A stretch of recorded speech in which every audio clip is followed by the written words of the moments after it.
Hey everyone, and welcome to the Uncorked Corner podcast, where we cover the full spread of food and beverage industry topics. My name is Bianca, PR and marketing professional by day and food and wine connoisseur by night. And my name is Nick, an accountant with a passion for barbecue, beer, and whiskey. Today we are welcoming New England-based author J.M. Hirsch. In this episode, J.M. Hirsch gives us the surprising journey that led him to writing about food. We also talk through ciders for fall, New England restaurants to try, and learn more about his primarily plant-based diet. If you enjoy this podcast, don't forget to subscribe, rate, and review wherever you listen to us. With that said, let's welcome J.M. to the show.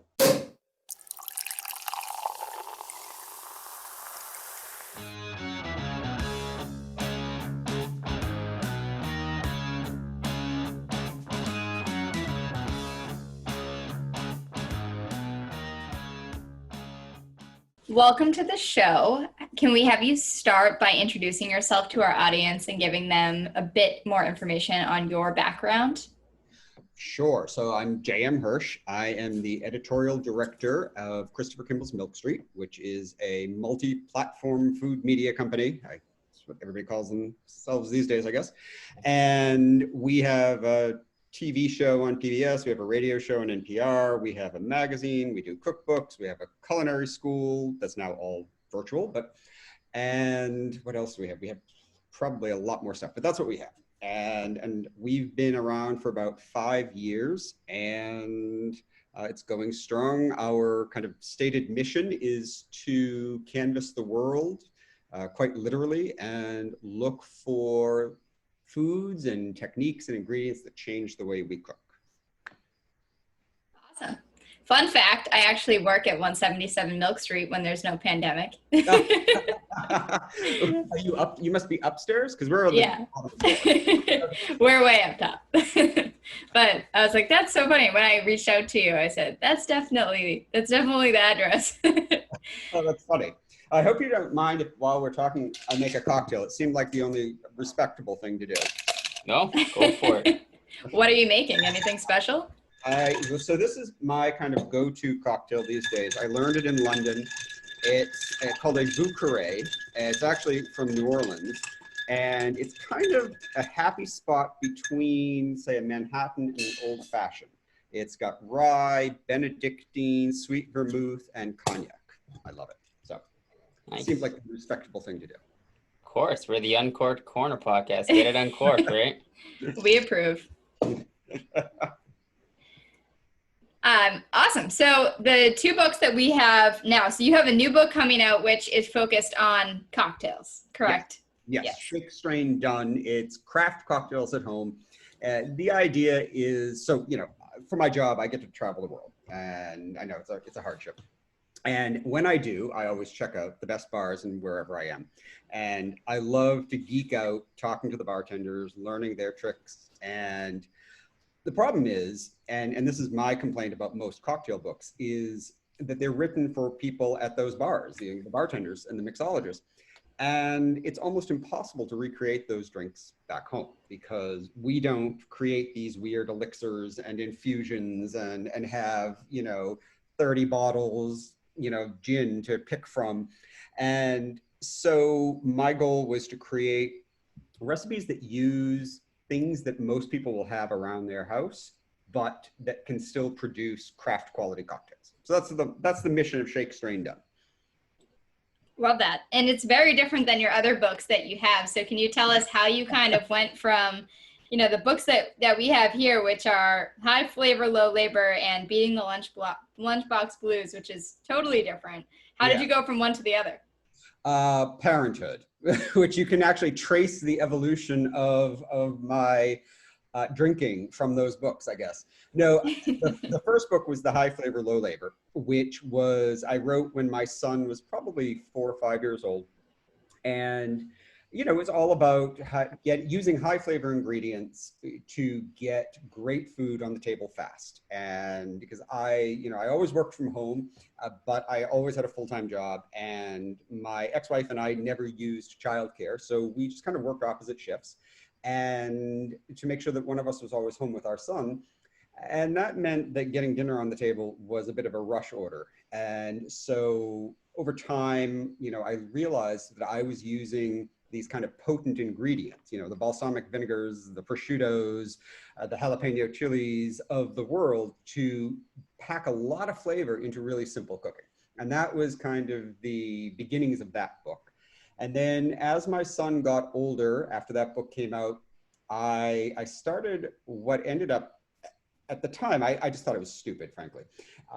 It was a blog about my son's lunches. And I was actually meeting a friend in New York, and I was describing to her the lunches that I packed for my son, which admittedly were somewhat creative, but not fussy, just creative. And I hate those bento boxes, you know, the ones where the moms craft the rice to look like mice and they carve the cheese, the alligators and stuff. I think that's crazy. I mean, they need to up their meds. But I did make creative lunches, and the friend I was talking to said, you really got to start a blog about this. And of course, back when people did blogs. And I said, no, that's stupid. Nobody's going to read that. And, you know, talked to her, you know, 4 months later, and she said, did you start that blog? And I said, no, this is stupid. So anyway, a couple months later, she kept harassing me, and kind of as a petulant child, I said, fine, I'm going to do nothing. I'm going to take a picture of the kid's lunch every day. I'm just going to throw down a few words and say what's in his lunchbox. And that's it. And I'm going to post it, and you'll see nobody's going to read it. Well, then, you know, NPR caught wind of it, and Martha Stewart caught wind of it, and you know, all these newspapers. I got a lot of press coverage for something that I really wasn't even putting much effort into. And it was unexpected and weird. And the whole world seemed to be watching what I would pack for my son at lunch every day. And that was crazy.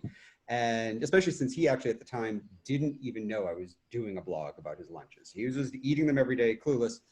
And then Rachel Ray, who I've known for a long time because of my job, she had moved her cookbook publishing to Simon & Schuster. And she was going to get her own imprint as part of that deal.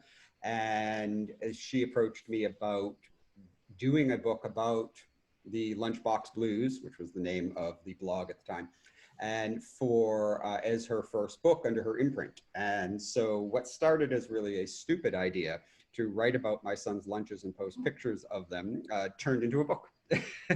and I promised myself that would be the last book I did, and so here I am. I mean, some of those lunches look pretty incredible. I wish you were making my lunches. I have to say, my son is now going to be a junior in high school, and I am delighted to no longer be packing lunches. And that was actually the best part about him doing remote learning for the second half of last year. Now I could just throw some lunch on the table and forget about it. There you go. That's the easiest way to do it. Now, when talking about cooking in the whole culinary industry, do you have any sort of specific training or background in that when you were coming up? I have a master's degree in philosophy, and I was working on my PhD in just war theory of applied ethics, which is applied ethics doesn't even exist as a subject matter anymore. It's just ethics now. And I had no culinary training whatsoever. I always liked food. We were always a food family growing up. And I went to school overseas, I should say. I did my master's in Edinburgh, Scotland, and I was working my PhD in Cape Town, South Africa. And when I decided to not finish my PhD because I realized there were no job opportunities for somebody who studied the justifications of violence, I came home to the United States and kind of wondered what to do with myself. I was cruising around on what was then the infancy of the internet and found some guy giving two young women advice about how to apply to the Associated Press. And I thought, well, I can do that. And because I was young and cocky and stupid. And so I applied to the AP and got a job. I didn't have a journalism background, but I obviously had a research and writing background. And that was actually something that the AP favored. They liked to, at least at the time, they liked to hire people without a traditional journalism background. But more with critical thinking skills. And so I had that. And so they offered me a job and here in New Hampshire. And I worked for probably 2 or 3 years mainly covering youth issues and crime. And I did a lot with the Catholic Church sex abuse scandal. And in the process of all of that, I started noticing that the AP food editor at the time was doing a vegetarian column among the various things that she produced every week for the AP. And as only somebody in their early 20s can do, I was very cocky and I sent her an email one day because I had noticed, I was vegetarian at the time, and I noticed that her vegetarian column was always really boring. You know, it was another tofu this or mashed pea that, and it was really not very exciting. And I had grown up vegetarian, so I was pretty familiar with ways to make vegetarian food delicious. And so I sent her this stupid, cocky email. This seems to be a trend with me. A stupid, cocky email where I said to her, geez, who is doing this? You know, because it's awful. And of course, you know, the only response I could possibly get from an email like that was, well, but of course she was doing it. But bless her, she had the confidence to say to me that, well, if you think you can do better, it's all yours. And that's how I started writing about food. I was still covering crime, but I was doing a weekly vegetarian cooking column. And one thing led to another. I happened to be in the right time and right place because as a culture and a society, the United States began taking food as both health and science and policy much more seriously. And the AP hadn't had a dedicated food writer up to that point.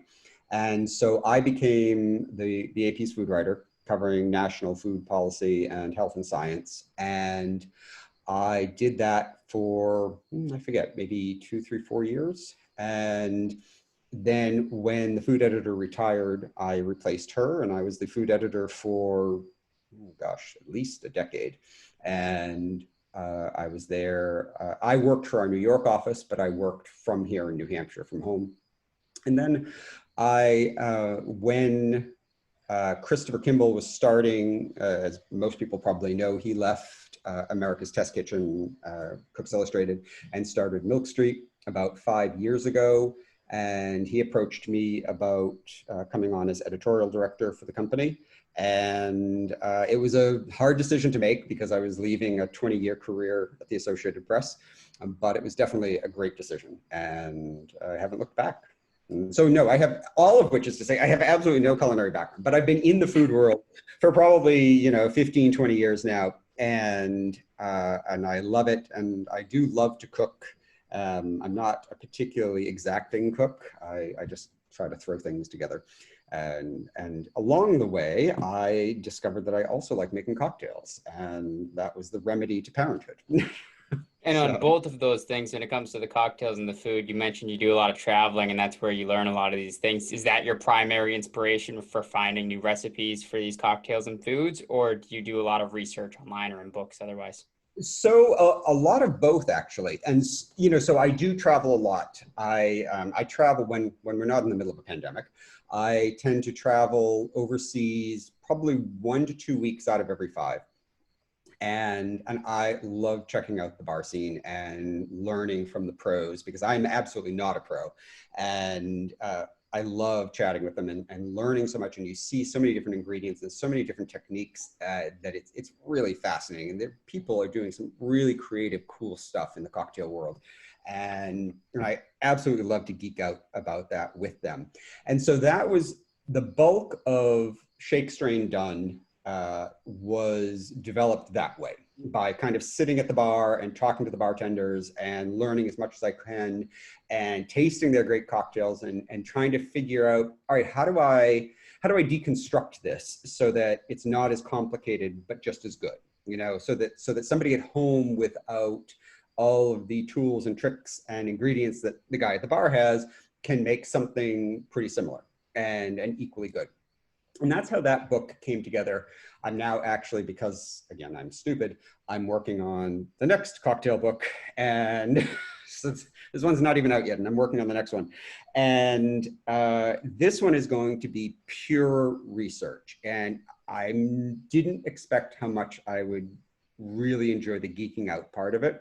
And it's choosing a classic cocktail, such as like a gin and tonic, and tracing the many different ways that gin can present itself in a cocktail, and and how varied that can be. And it's all based on research of classic recipes that date back to like the 1850s and 1860s, and kind of modernizing them as needed, and but learning a ton because it's really cool stuff. I mean, they were doing really neat things. And what I find fascinating, like I say, is the many different ways that one liquor can present itself. And I've been researching, I've spent the summer researching gin and its various cocktails. And there have been like the Bijou, which is a classic one. It drinks like an old fashioned, like a lighter, kind of brighter old fashioned, and which kind of blew me away. So all of which is to say, a lot of research and a lot of tasting. Of all the places that you've been, do you have a favorite? A favorite country or city or any destination? All right, so the city I would move to in a heartbeat if I could, because I'm so in love with it, is Copenhagen. And it has an amazing food and bar scene. The weather is kind of weird, but also beautiful. And it's such a pedestrian and bicycle friendly city. It's got so much art and culture going on, and I absolutely love it. So I would move there in a heartbeat. But I also absolutely love Italy. Very few parts of Italy I've ever been to, and I've been all over Italy because obviously Italian food is very popular in the United States. So for Milk Street, I go there a lot, and I've been to very few parts of Italy that I wouldn't gleefully move to. But you know, I was in Cambodia about a year ago, and that was, you know, there are parts of it that are kind of touristy, but I was in the Kampot region, which is where black peppercorns came from, and that was amazing. I had never ridden a motorbike before, and I rented a motorbike and buzzed off through these dirt roads and almost dying many, many times because I'm really not good at riding a motorbike, it turns out. But it was really cool. And I was really fascinated with Cambodia. It was a very fascinating, food was delicious. And I was at a restaurant and the waiter invited me to his boss's wedding the next night. And I thought, when am I ever going to get a chance to go to a Cambodian wedding again? And so I thought I might as well. And so there I was, one of 600, 700 guests at this wedding. And the food was amazing. And they didn't lie when they said, you don't put down your beer, because the second you do, they will replace it with another one. And they certainly did. Our table was littered with beers. So it's very hard to pick a place if that's not obvious. In your own kitchen, do you find there to be a certain region or type of food that you use most in your cooking? Yeah, I mean, so I'm horrible, despite the fact that I've written and edited recipes for probably close to 20 years now and written multiple cookbooks. I'm really bad at following recipes. In fact, I don't think I've ever followed a recipe to the letter. I just can't do it. And I know a lot of people want and need that. And I totally respect that. I can't do it because it makes me miserable while I'm cooking. So I prefer to just kind of look at a recipe, get the general idea, and then just kind of run with it. So with all that said, I would say I gravitate to North African, Middle Eastern flavors. And I would be hard pressed to say that my cooking is in any way authentic. But I certainly use a lot of the ingredients that I find, you know, in North Africa and India as well, like Kashmiri chili powder and sumac from North Africa and tahini from the Middle East. I would say that kind of belt of the world from North Africa through the Middle East into India is probably where I gravitate to most. When I was younger, and more, I'm still mostly vegetarian, but I was much more strict vegetarian when I was younger, and actually even vegan and macrobiotic in those crazy days. And I was much more Asian influenced back then. And I did a lot of Asian cooking because the macrobiotic and vegan cooking back a few decades was, in the United States at least, was very influenced by Asian cultures. And today I feel like that's changed a lot. But back then I did a lot of Asian, and now it tends to be more North African, Middle Eastern, Indian. And do you ever venture into meat at all, or have you sworn off meat completely? Oh no, I definitely eat meat. And so for me, it would be a job hazard to not eat meat, because when I go someplace, I have to eat whatever's put in front of me. Sometimes, oftentimes to my detriment. And you know, I always travel with antibiotics. Let's put it that way. But I, you know, when I'm traveling, I will eat meat because that's my job, and I enjoy it. I don't dislike it at all. Uh, but when I'm home, I eat probably 99% vegetarian. I just prefer it. I prefer how I feel. I just prefer the taste of vegetables. And that said, you know, I'm when I'm overseas, especially if I'm in Italy, I want prosciutto. I mean, there's no question about that. Yeah. And you do a lot with 177 Milk Street. Is there anything in particular, that a project that you've worked on, that is like your favorite so far? Uh, you know, I don't know that there's one project. I think the thing that I'm most happy about with Milk Street, and the part that I feel like I've most been able to guide and kind of influence is, you know, when Chris and I met before I worked for him, you know, we went out for lunch, and I leveled with him. I said, look, you know, I know, you know, and I should back up. I've known Chris for, you know, decades. And because of my work at AP, I've known, you know, what he was doing at America's Test Kitchen and Cooks Illustrated. And, you know, and I said to him, look, I've been a newsman for 20 years, and you shouldn't hire me if you don't want a newsman's approach to food, because that's all I know how to do, and that's all I'm going to do. It's the right way to do it, I believe. And he said, well, that's actually exactly what I want. And so we never looked back after that. And I will say, you know, I think the thing I'm most pleased with is the fact that Milk Street does treat food as journalism. You know, we treat it with care and concern for accuracy and representation, and for diversity and authenticity. And that is something that's apparent in everything we do, from our culinary school to the magazine, absolutely, but even our books, our, you know, television show, our radio show. We treat food with a journalist's eye, and that's something that's very important to me. And, you know, and the unfortunate part is, because of the changing media landscape, that shouldn't be something that's outlandish or rare, but these days it is. You know, there's not a lot of us left standing doing this. You know, certainly the New York Times, the LA Times, but there's a lot of carcasses along the way, unfortunately. And you know, local newspapers used to do great food journalism, and it's no fault of their own that they can't anymore. You know, these days your food editor at your local newspaper probably wears 12 other hats, you know, entertainment editor, sports editor, you know, calendar editor, and God knows what else. And that's sad and disappointing, because there's a vibrancy in our local communities about food, about many things, of course, but certainly about food, that used to be captured in your local newspaper. And now they simply can't afford to do it. And that's a shame. So becoming a standard bearer for journalism in the food world is probably what I'm most pleased with in terms of my work at Milk Street. You could describe your writing style in 3 words. What would they be? A.A. Milne. Does that ring a bell? No? All right. I don't think so, no. A.A. Milne is the author of Winnie the Pooh. And Alan Alexander Milne. Don't do yourself a favor if you want to learn about great writing. First of all, ignore anything Disney has ever done to Winnie the Pooh. I refuse to acknowledge that anything Disney Pooh even exists.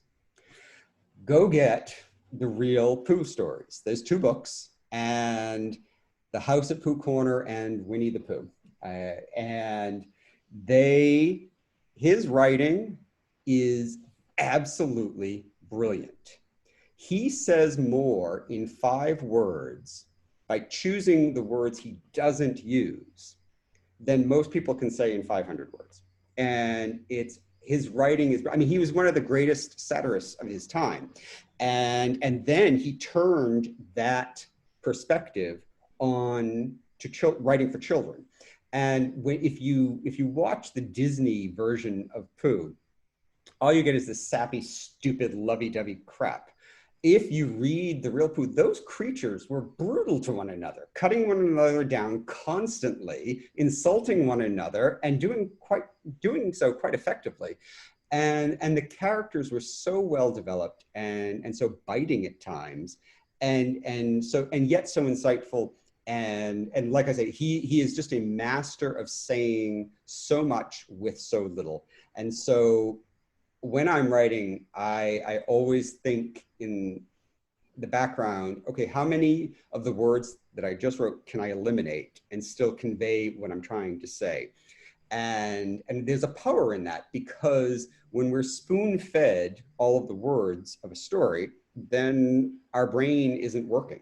And when writing leaves you to fill in certain gaps and certain spots, not that you shouldn't be conveying the information, but when you force the reader to think through how each word connects to the other and what the message is in that, then the reader becomes part of the reading. And I think that's a much more immersive experience. And so I cannot and will never claim to be as good as Milne, but he certainly inspires me. And that's certainly what I aim for. Not that probably expected. It's not, but it's a great answer.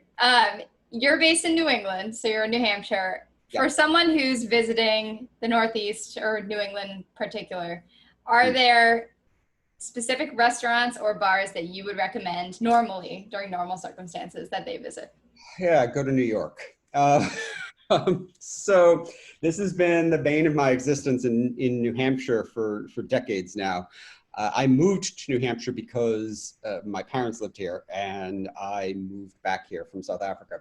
And so I ended up being the cliched Gen Xer living in his parents' basement for a few years while I figured out what to do with myself, and eventually landed at AP. And the AP, you kind of get hired to whatever bureau they happen to have an opening in. And I happened to land here in New Hampshire because that's where they had an opening. And so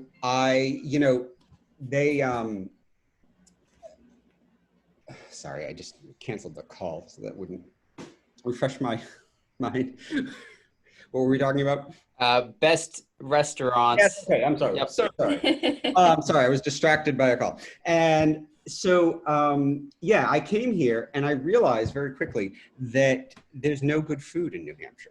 And I know that, everybody in New Hampshire hates me every time I say this, but I say it all the time and in all sorts of national media, and they'll just have to suck it up because there is no good food here. And anytime somebody tries to open what could be a good restaurant, it ends up folding because nobody goes to it.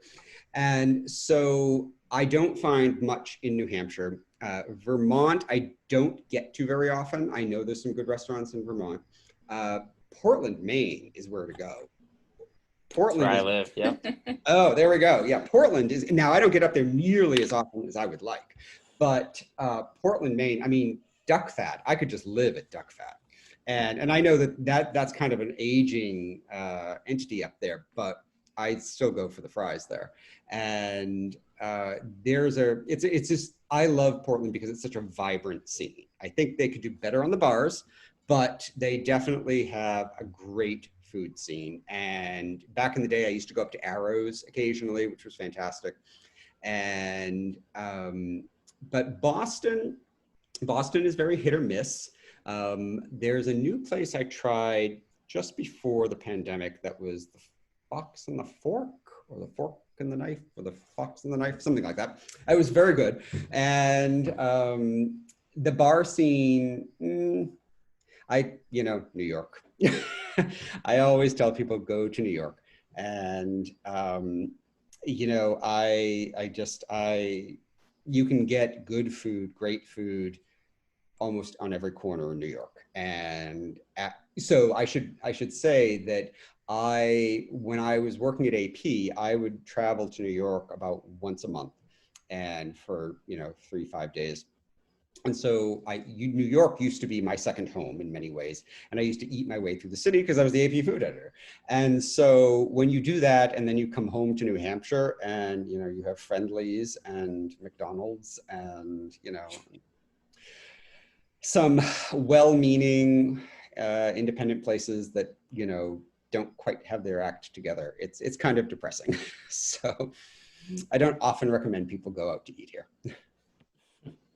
I'll be in New Hampshire this weekend, but I'll be doing my own barbecue. So That's the way to do it. And when people tell me, where should I eat? I say, cook for yourself in New Hampshire, because that's what I do. I do love the state, I should add. I love the state. It's got a great quality of life. We just don't have a good food scene. We have a couple of bars that are trying. They're trying. It's, it's a work in progress.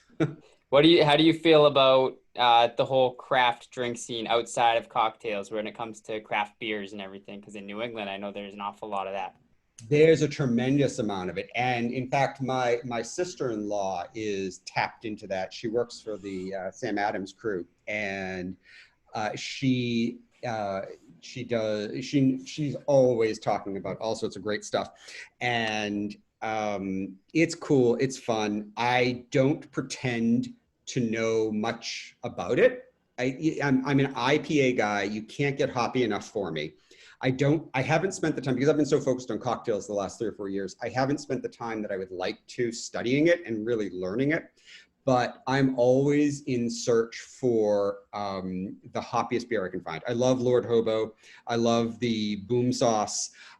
Back in the day, I loved Heady Topper. And I did a road trip through Vermont, because I don't know if they still do this or not, but they limited how much of it you could buy because it was rated the best beer in the world for a short amount of time. And I did a road trip with a friend through Vermont one day to buy as many cases of Heady Topper as we possibly could. And we had the back of we just went from one store to the next, to the next, to the next, because they all limit how much you can buy. And we had a trunk full of beer, and it was fantastic. So I love it. And and there's actually some interesting craft distilleries too popping up. And Hardshore up in Maine is fantastic. And I love their gin. It's fantastic. And Bully Boy down in Boston, South Boston, I think, is fantastic. And there's a cider place I don't think it's in Cambridge. It's right north of the financial district. East side? Is it Down East cider? Down East, thank you. Yes. And they're very good. they're really good. So I am a picky bastard about my cider, because I spent so much time living in Scotland where cider is like water. And so when I came home from Scotland, it took years and years and years to find a cider that I thought was good enough to drink in the United States. And there, especially in Vermont, there are hundreds of craft ciders, and I don't like any of them. And I realize it's probably just me, but I'm used to the style in the UK, which is very different from what we have in the US. And it took me until I found Down East to find a cider here that I actually like. And I actually recently found a new one, I think Bantam, which is from Massachusetts as well, I think. Yeah, I think they're out of Somerville, right? I think so. That sounds right. Yeah. And that one's actually really good. So, it's coming slowly. And what's the difference between the ciders that you don't like and the ciders that you do like? Is it the dryness or? Yeah, it's a dryness and a fruitiness. And it's not about sweetness, because I don't like a sweet cider. Although I think the ciders in the UK do tend to be a little bit sweeter, but but they're not dry. And they tend to be a little bit more fruity, and just actually, I think the word I would go to most would be smooth. It's kind of like, it's a much smoother cider in the UK, and here I find that they're a little harsh. So I have a recommendation for you that I've been recommending to everyone since I tried it. Just a couple weeks ago, I was up in Bangor, Maine, at Orono Brewing Company, and they had on their guest taps a cider out of Wisconsin called Cider Boys. I don't know if you've heard of it. BOYS? Yep, BOYS. and Okay. they had one. It was specifically the Grand Mimosa cider, and it was phenomenal. It was the best Really? cider we'd ever had. You're And we've right. been drinking some down east too, and we've had a couple other people that make cider on here as well, and we talked to. But this Cider Boys one was absolutely to die for when it comes to cider. Really? Oh, If wow. you want something that's super smooth, it doesn't have any dryness, but you can taste all the good flavor that you want, that's the Yep. way to go. Yep. Nice. Have you ever seen it locally other than in Bangor? I tracked it down. It just got to Maine recently. I called up the craft beer guild that distributes it, and I found there's 2 stores up here that sell it. There's one in Portland, RSVP Liquors, and there's one in Wyndham. Patman's Liquor has it as well. Must be So pretty good, Nick, if you tracked it down like that. listen, we tried it. It was on a guest tap. I tried it by chance at a beer place. My girlfriend isn't a big beer drinker, and that was the one cider on the menu. So it's definitely going to be a staple in our fridge going forward. But, Oh, nice. I'll have to check. I'll get online and see if they're sold anywhere here in New Hampshire. Yeah. The pickings tend to be slim here, but yep. They've had some variety packs of like 4 different flavors popping up though at Okay. some more stores. So I'd take a look for those. Good. All right. Excellent. All right. I think that's all that we have for tonight then. Okay. Do you have anything else you want to leave off on before we finish? And then let us know where we can find you online and on social media. Yeah, I'm on all over social media at JM_Hirsch, HIRSCH. And, I used to post lots of travel photos from around the world, and that obviously has stopped. And so now I have an excuse to post more cocktail photos and recipes, and I try to keep them seasonal and fun. And I'm always eager to hear people's ideas for cocktails too, and what they've had, because I can't travel and go to great bars anymore. So I'm always eager to hear what people are drinking and funky new cocktails that they're finding. I was in London in December, I think it was. And I think at the time, there were 12 of the world's top bars in London. And my husband and I we were there on vacation, and we went through all 12 of them in, I think, 3 nights. It was a very liquid vacation, and it was a lot of fun, so I missed that. So I'd be eager to hear what people are drinking. I need inspiration. All right. Well, we appreciate you taking the time to come talk to us tonight. We're looking forward to reading the books you sent over and also reading a new book that's going to be coming out soon. I appreciate it. Thanks so much. Thank you. Goodbye. See you guys later. Be sure to follow us on social at Uncorked Corner and on the blog at uncorkedcorner.com for a taste of more food and beverage content. And if you enjoyed the show, don't forget to leave a comment, subscribe, rate, and review on whatever podcast platform you prefer. Thanks for listening.